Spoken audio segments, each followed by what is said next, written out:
After 2.5 years working on constituent affairs in Governor McKee's office, Providence City Councilor Miguel Sanchez has lost his job with the state. So this is stemming from comments he made about the war in Israel. 12 News reporter Joe Cortez joins us live as we're hearing from Sanchez for the first time since the firing. Joe.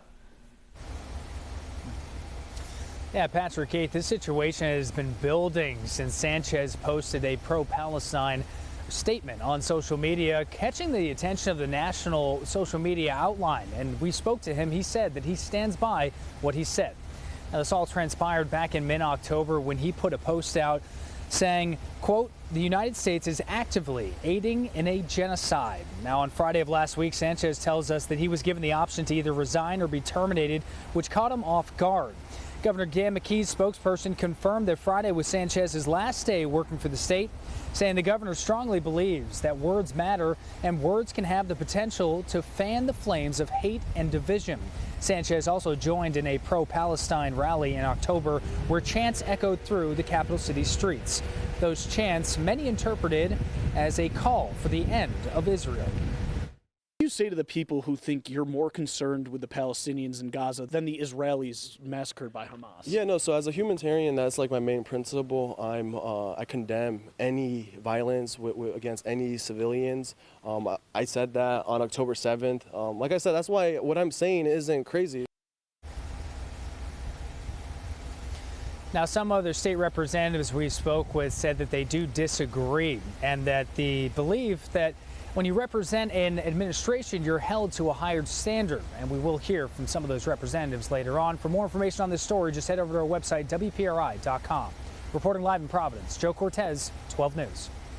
All right, Providence City Councilman Miguel Sanchez no longer working for the governor's office after posts he made on social media regarding the conflict in the Middle East. Sanchez tells 12 News he stands by what he wrote.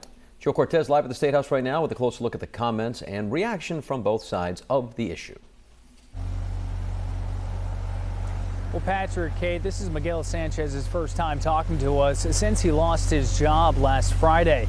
He tells us that he was given an option to either resign or be terminated, something that certainly caught him off guard. Now, that post that we've been discussing, it happened back in mid-October. It caught the national attention.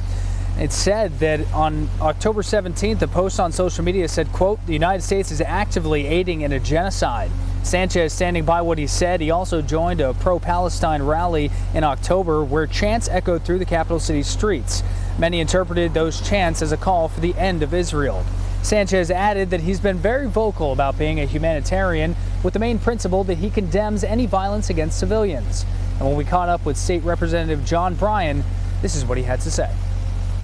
Someone like me, an independent, a conservative, a Republican, had called for the eradication of an entire ethnic group, there would be wailing of gnashing of teeth. When you represent an administration, when you're an elected official, you really are called and held to a higher standard.